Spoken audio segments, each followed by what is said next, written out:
Hi, and welcome back to my channel. It's good to see you again. Today's class will be about 50 less common verbs, but still very important verbs to know and use for future conversations. This video is for everyone who is learning English from level A1 up until C2.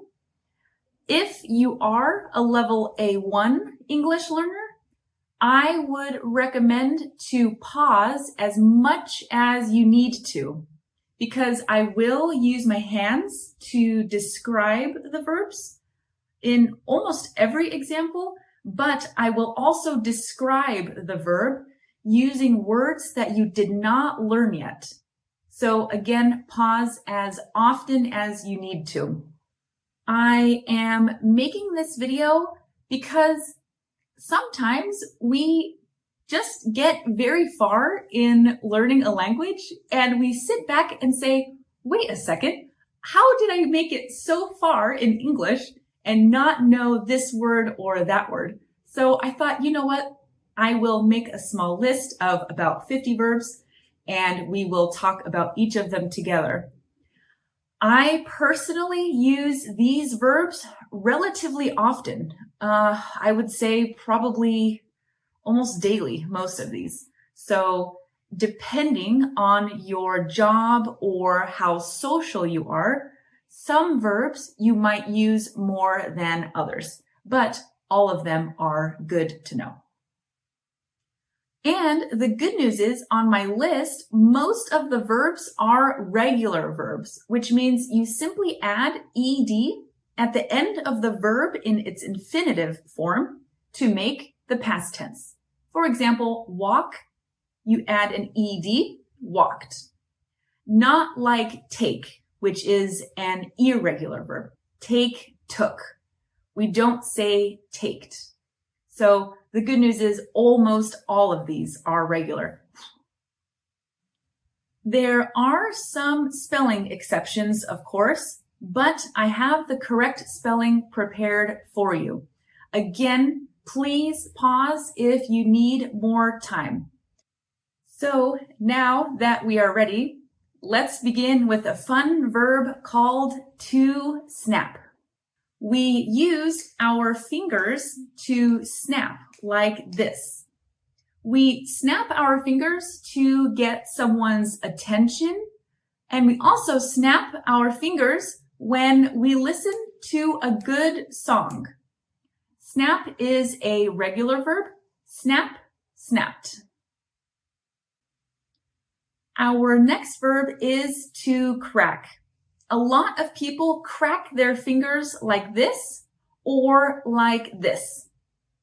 And sometimes when you stand up from the couch, your knees might crack a little bit. Crack, crack, crack.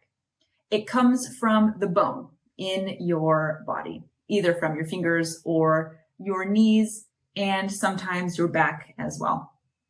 Crack is a regular verb. Crack, cracked.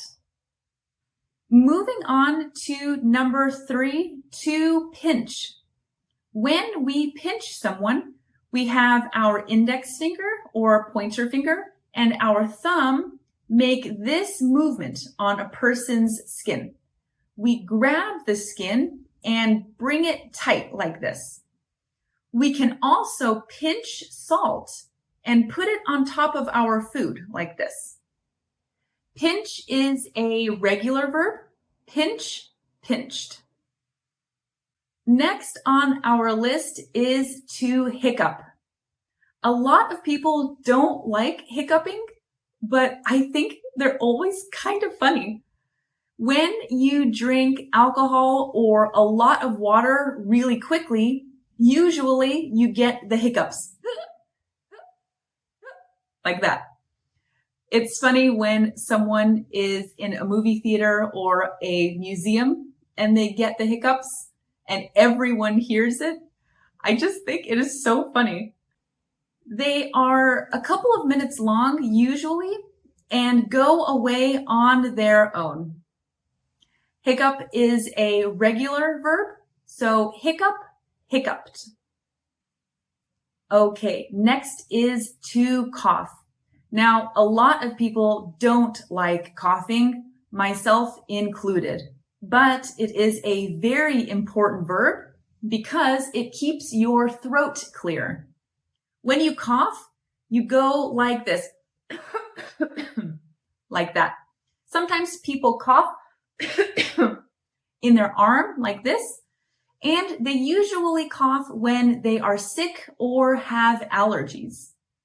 Cough is also regular. Cough, coughed. Okay, now we have to wink. We wink sometimes when we want to flirt with someone like this. We wink with one eye because if we blink with two eyes like this, that is to blink. That is a different verb, but to wink is like this and a regular verb. To wink, winked. Okay, number 7 on our list, to wave. When we wave at people, they usually wave back at us. We wave at people as a greeting and to also say goodbye. So in the beginning of your conversation with someone and also at the end. So you say something like hi and bye, like that, and you wave at them. Wave is also regular. Wave, waved. Okay, next verb on our list is to scratch.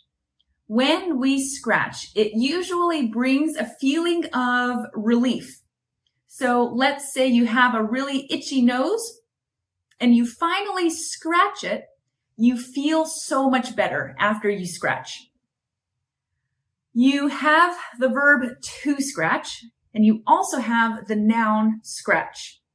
It might be a little confusing, but a good example sentence is, let's say you have a cat and it scratches you on the hand and leaves this little red line. That is the scratch. So a good sentence would be, the cat scratched me and now I have a scratch. I love English. All right, next on our list is to nod. This is a perfect example of a verb we do every single day, but we don't know the name of it. When we nod, we agree or say yes to what someone is saying without saying the word yes. Of course, you can say yes and nod, but usually people just say, like that. And this is to nod. It is a regular verb, nod, nodded. Now, the opposite of to nod is to shake the head. This is when you want to say no to someone or disagree with what they are saying. This is the first irregular verb on our list. So the past tense form is shook your head. For example, she shook her head because she didn't believe me. Our next verb has a bonus verb that comes with it, to water and to pour. When I water something, I grab one of these and I water my plants with it. When I want to pour something, I have a bottle of water and I pour water for myself or for my friends. We don't exactly water people and we don't exactly pour plants. We water plants and we pour drinks for people. We don't really use them interchangeably. Both verbs are regular, so water, watered, and pour, poured. Next is to shiver. When we shiver, we probably are standing outside with or without a jacket, and we are too cold. Sometimes you get goosebumps when you shiver, those tiny little bumps on your arm. And shiver is a regular verb. Shiver, shivered. Next up on our list is to chew. You have to chew your food before you swallow it. You can think of a steak or chewing gum. Bubble gum is the same word. And you go like this. Multiple times. Think of it like you are biting it a lot of times. And then when you're finally finished with chewing your steak, you can swallow and have your next bite. Chew is a regular verb, so chew and chewed.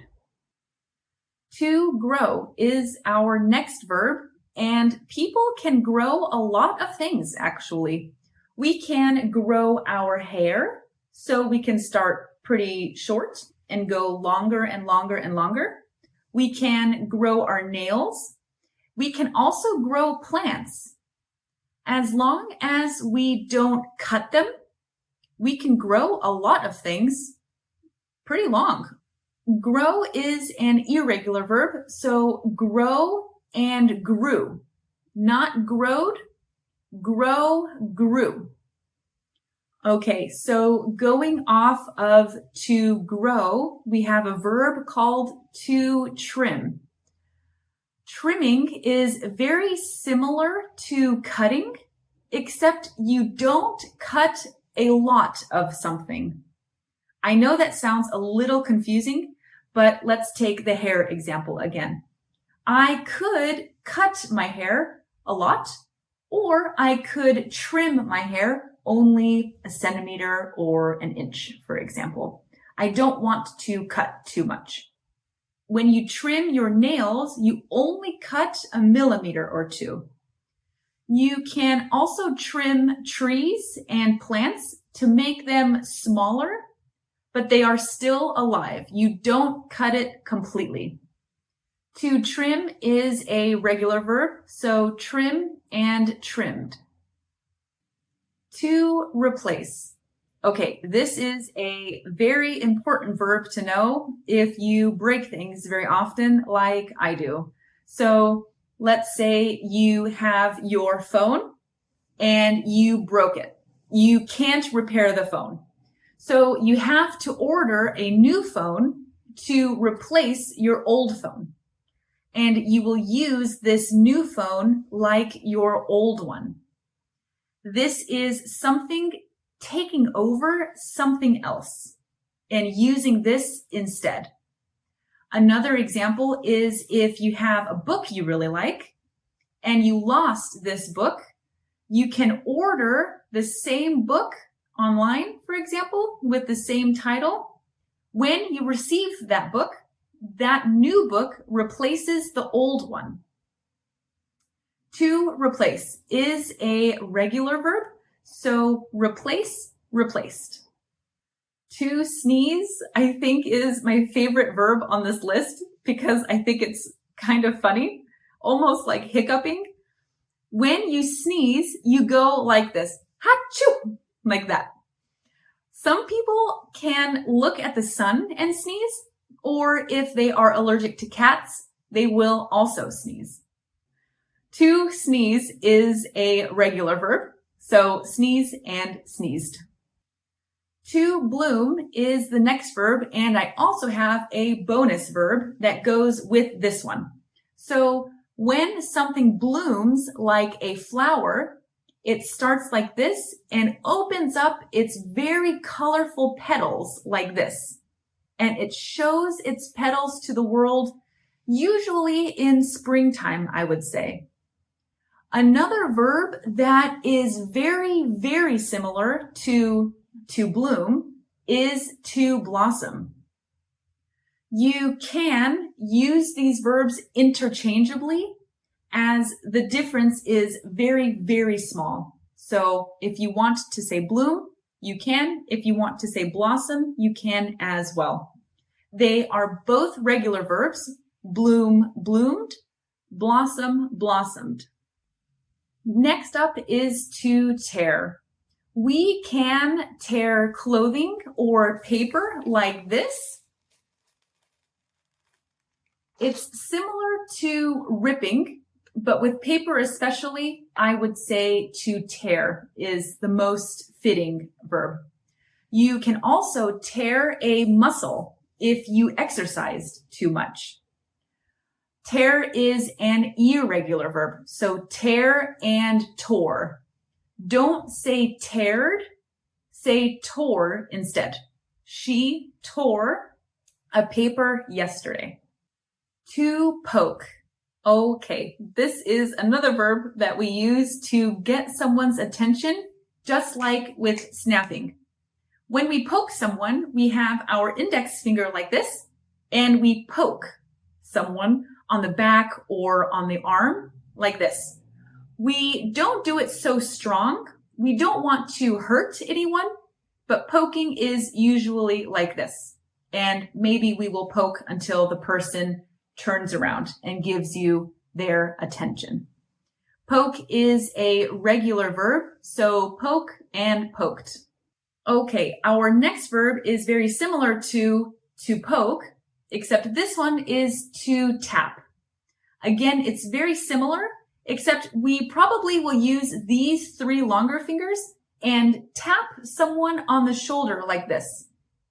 We do this to get someone's attention as well, just like with snapping and poking. We can also tap our feet while we listen to music or tap our hands on the table like this. Tap is a regular verb, so tap and tapped.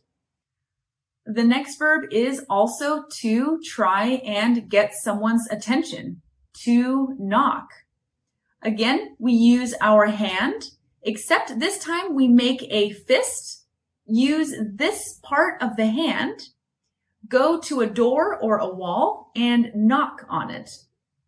We would knock on a door because we want to enter someone's house or a room and the door is locked or we want to be invited inside. And it is also just polite. Knock is a regular verb. Knock, knocked. Another verb that is door related is to slam a door. When someone slams a door, they usually do it when they are pretty upset or angry. So you have the normal verb to shut the door. And when you slam a door, you use a lot of strength and force to shut the door very loudly. You could also be by your car on a windy day. And sometimes if the wind is strong enough, the wind will slam your door shut. Slam is a regular verb, so slam and slammed. Next up is to whisper, and it is a much quieter verb than to slam. When you whisper, it goes like this. You'll have one hand up like this and say something really, really quietly. When people whisper, they will either whisper to share a secret or gossip, or they might whisper because they are in a classroom or in the cinema.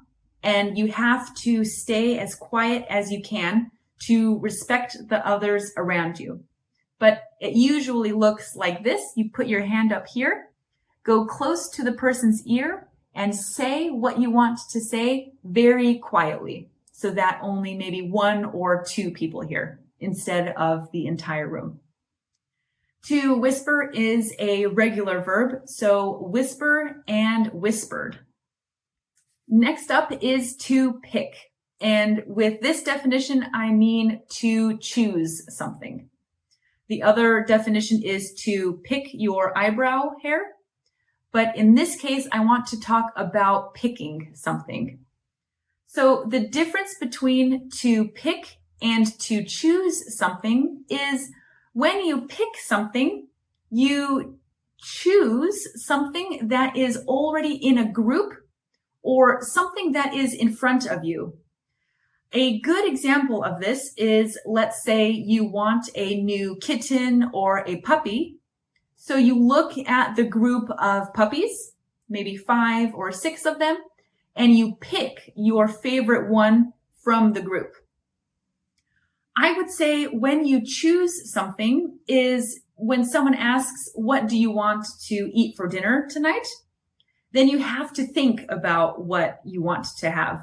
With picking, you see your options and you choose one of those options. That would be the difference, in my opinion. To pick is also a regular verb, pick and picked. Next up is another bonus, to plug in and to unplug.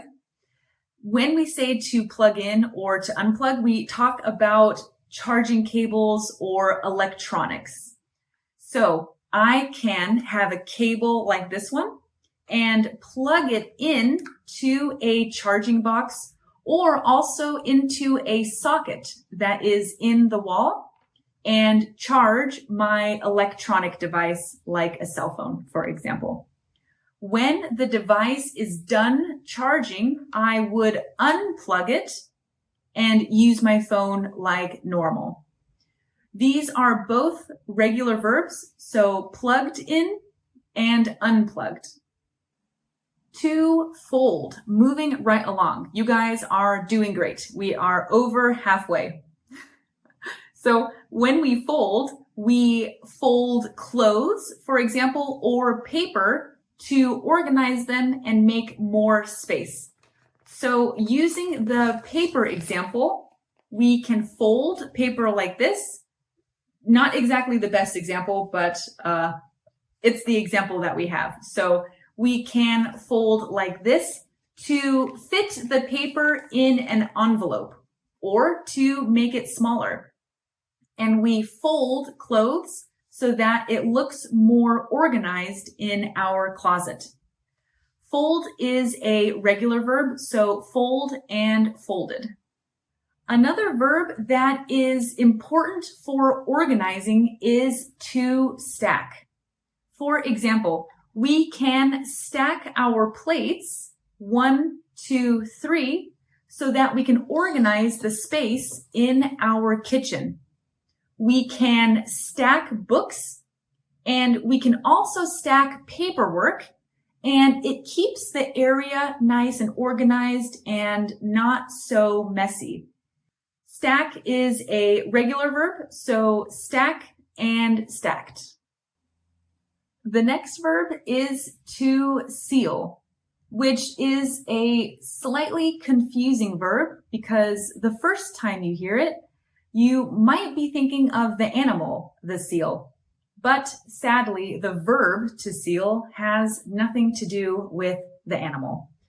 To seal is, for example, when I have an envelope and I want to close the envelope with glue or tape, I would seal the envelope so that the paper that is inside doesn't fall out.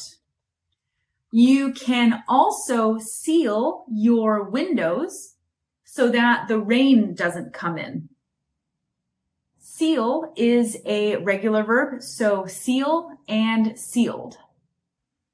To hide is our next verb. This verb brings very happy memories because a lot of us as children played the game called hide and seek. When you hide, you put yourself behind something or under something so that when someone looks for you or something looks for you, they don't see you very easily. So you could hide behind a tree, for example, behind a couch. And when you play the game hide and seek, if you are the last child found, you are the winner. Hide and seek is a very fun game, and anyone at any age can definitely play. It is an irregular verb, so hide and hid. Don't say hided, definitely say hid. So yesterday you hid behind a tree. Okay, to startle. This is one of my least favorite verbs, but another very important one. To startle and to scare are very, very similar, except I would describe startling someone as a very short-term scare, if that makes sense. But let me explain. When you have a firework go off or a car alarm go off, and it was unexpected or a lot louder than you expected it to be, you would startle like that. Almost like a twitch, but your whole body would jump probably, and you would get startled by the noise. So a person can startle you on accident, so not planned, or on purpose, which is planned. To scare is a little bit different. Maybe you are watching a scary movie and you are scared of the bad guy. That is a little bit different and more long-term. Again, to startle is very quick and just usually one time, like that. Startle is a regular verb, so startle and startled. Okay, so going off of scary movies, our next verb, to gasp, is what a lot of people would do if they get startled or scared. When you gasp, you go like this, like that. You take in a lot of air very quickly. A lot of people do this when they feel scared or maybe want to add a little drama to their conversations, like that. So to gasp is a regular verb. Gasp, gasped. Okay, so the next three verbs are very close to jumping, but of course, a little bit different. The first of the three verbs is to leap. When you leap, you are in a standing position and you jump as far as you can forward from that standing position. You don't exactly run, then jump. You stand at this point and try to get to this point. Jumping is more like this, and leaping is forward like this.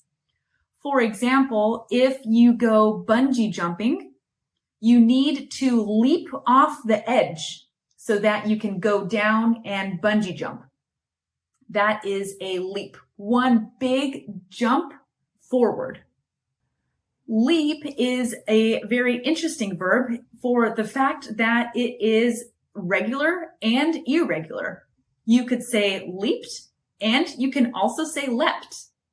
I personally say leapt, but if it's easier for you to remember leaped and keep it a regular verb, then I highly recommend you stay with leaped. Okay, to skip is our next verb that is related to jumping. A lot of children skip when they play. It is almost like a rhythmic jumping in the air, and a lot of girls play it when they play a game called hopscotch. To skip is a regular verb, so skip and skipped. Okay, the third and last verb related to jumping is to hop. This might be the easiest one to remember because if you think of rabbits hopping or a kangaroo or frog, that is what they do. They don't exactly jump.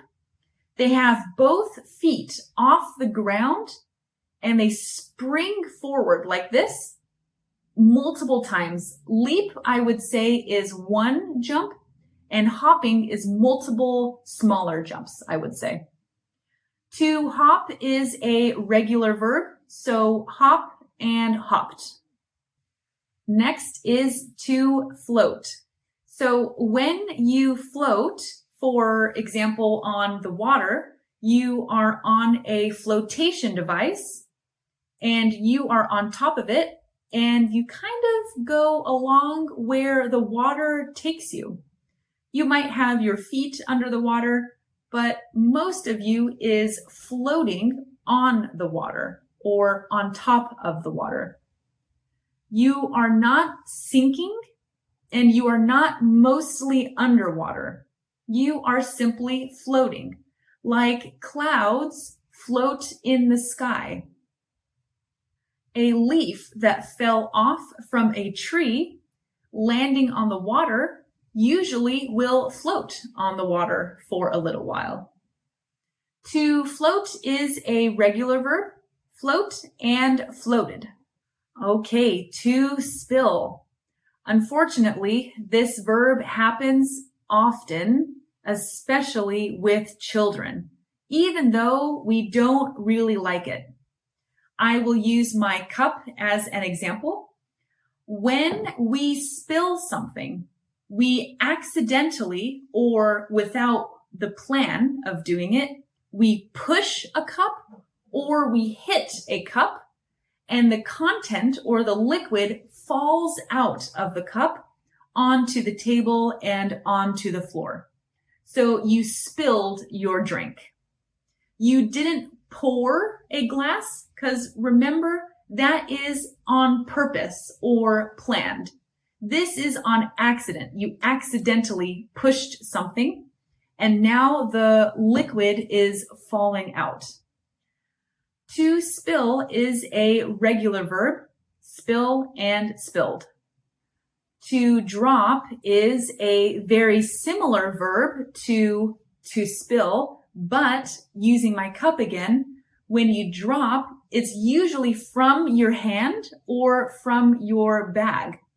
So we can say you're walking around and you get distracted or something happens where you simply let go of the cup and it drops to the ground. This means you accidentally dropped your cup. To drop is a regular verb, drop and dropped. Okay, another verb with a bonus verb, to slouch and to sit straight. Slouching is actually a bad habit that a lot of us do, especially when we sit and work at the computer, or people even slouch while they walk. When you slouch, your back is bent forward like this, and sometimes your head is also forward. What you should do is sit straight with your backbone also straight and your shoulders down. The problem is slouching is very comfortable, but what is best for our back is to sit straight like this. To slouch is regular, slouch, slouched, but as you know, sit is not a regular verb. So sit straight and sat straight. Next is to solve. People really enjoy solving puzzles or problems and even mysteries. When you solve something, you try and find the answer to something, or at least an explanation so you can say what happened to something. A lot of people have a hobby where they solve Sudoku puzzles.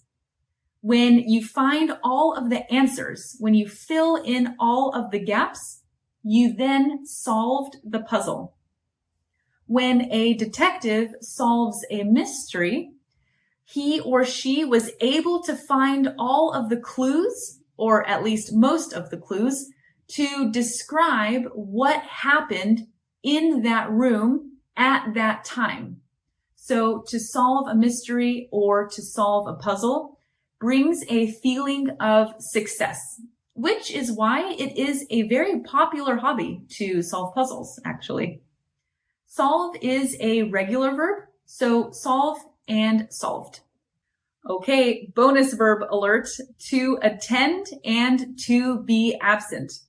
These are very important for you if you are going to university or to classes. When you have a class, for example, tomorrow morning at 9 a.m., and you plan to go to that class, you will be present in that class. You will attend that class. If you don't plan on being in that class, you will be absent from the class. You will not be there tomorrow morning at 9. So you either attend your classes, you are there often or always, or you are absent from your classes. But try your best to attend all of your classes. It is best for you and your teacher. Attend is a regular verb, so attend and attended, but to be absent is irregular because of to be. So what you would say is was absent. He was absent in class yesterday. Next is to bump into someone or to bump into something. This is usually on accident, so you did not plan to do it. When you bump into someone, you are usually in a crowded place with a lot of people. Let's say you are on the street and you are walking and you bump your shoulder into someone else's shoulder while you are walking. This is bumping into someone. You didn't plan to bump into that person, but it just happened because there are a lot of people on the street. You would simply apologize and move on. You could also bump into a chair, for example. If you are not really looking where you're walking in your house, then you could bump into your chair and maybe hit your leg or your foot. To bump into something is regular. So bump and bumped into something. Okay, you are doing fantastic so far. Good job and keep it up. We are almost done. The next verb is a fun one if you enjoy cooking or work a lot in a kitchen. To blend. When we blend something, we would put fruit into a cup, for example, with blades at the bottom to cut fruit to make a milkshake or a smoothie. So you would put your pears, your lemons, your kiwis, whatever you want to make, blend it together, and then you have one drink that you can enjoy. To blend is a regular verb, so blend and blended. The next verb, to shrivel, is what happens to grapes when they spend too much time outside. So when a grape shrivels, it gets smaller and smaller and has less and less water or moisture in the grape, and then it becomes a raisin. It's the same thing that happens to our fingertips when we spend a long time in the bath. Our fingertips then would shrivel. Shrivel is a regular verb, so shrivel and shriveled. To squint. I hate squinting, and I think you also might hate squinting too. When we squint, we usually have a tiny text like this that we have to read, and our eyes are like this as we try and read and focus on these tiny little words that are here on packages. If you forgot your glasses for the day, then you have to squint all day. Squint is a regular verb, so squint and squinted. Next up is to peel. We peel bananas before we eat them. This means that we take off the skin of something so we can eat it, like a banana, for example. You don't have to peel the skin of an apple to eat the apple, but you do have to peel the skin of an orange to get to the fruit inside. To peel is a regular verb, peel and peeled. Okay, bonus verb alert. We have to have a runny nose and to have a stuffy nose. These are especially common during the winter months and during spring or the allergy season. When we have a runny nose, we need to use tissues a lot to blow our nose because something is always coming out, almost like a waterfall. The opposite of having a runny nose is a stuffy nose. And when you have a stuffy nose, you can't really talk normally because your airway is blocked. I'm not sure which one is worse, but they both are not fun to have. That is for sure. To have a runny nose is irregular, and to have a stuffy nose is also irregular because of have. So yesterday you had a stuffy nose or you had a runny nose. All right, to tiptoe. Almost there, you guys. We are doing great. When you tiptoe, you are walking like this as quietly as you can, almost like you are trying to walk around a sleeping dragon. Usually people tiptoe if a family member is asleep out of respect. You don't really want to wake them up or make a lot of noise. So if you need to go to another room, you would walk like this, quietly and usually slowly. Tiptoe is a regular verb, tiptoe and tiptoed. Okay, congratulations. You have made it to my last verb on my list. So, to scoot over is when you have a seat like this, you are sitting down and you move from this seat to the next seat. So you scoot over to this seat. Usually we would do this to make space. So maybe you are in the cinema and your friend comes to sit next to you. You would scoot over to make space, and it's easier for your friend to just take this seat. Sometimes it's also a pretty respectful thing to do. I see people scooting over on a bus or a train as well to make more space. To scoot over is a regular verb, scooted over. Okay, fantastic job. You have completed my list. Compliments to you for making it this far. It was a pleasure making this list for you, and I already can't wait to see you again. I will now wave goodbye and say bye.